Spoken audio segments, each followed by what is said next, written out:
नमस्कार मंडळी, श्रद्धाज रेसिपीत तुम्हा सर्वांचं खूप खूप स्वागत. आज मी बनवणार आहे हॉटेलसारखा दाल तडका आणि जिरा राईस घरच्या घरी.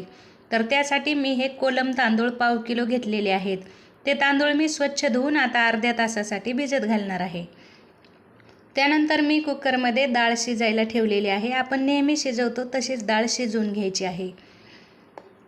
तांदूळ आता मी धुवून त्यामध्ये पाणी टाकून अर्ध्या तासासाठी भिजायला ठेवणार आहे.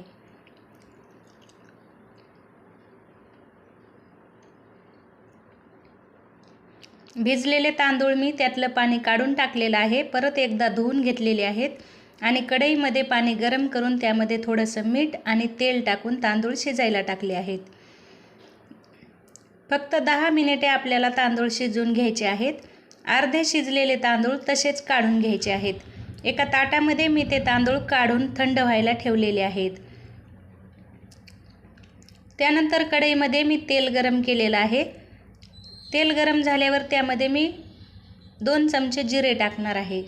जिरा राईस असल्यामुळे आपल्याला जिरे जास्त वापरायचे आहेत आणि त्यामध्ये आपले थंड झालेले भात शिजलेला अर्धवट तो टाकायचा आहे आणि तो व्यवस्थित परतून घ्यायचा आहे.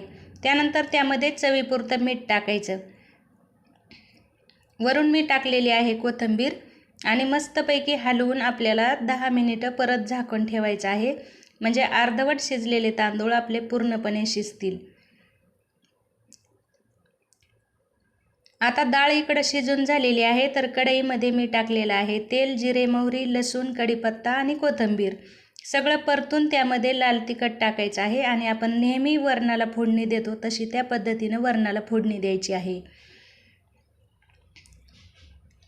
व्हिडिओ आवडला तर व्हिडिओला लाईक करा आणि चॅनलला सबस्क्राईब नसेल केलं तर नक्की सबस्क्राईब करा. आता मी नेहमीसारखी डाळ बनवून घेतलेली आहे.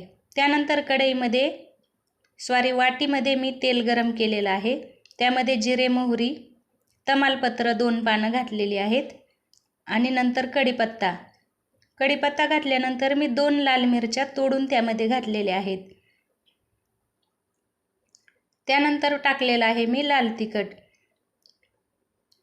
थोडीशी कोथिंबीर टाकून आता मी वाटीतला तडका डाळीमध्ये ओतून घेणार आहे.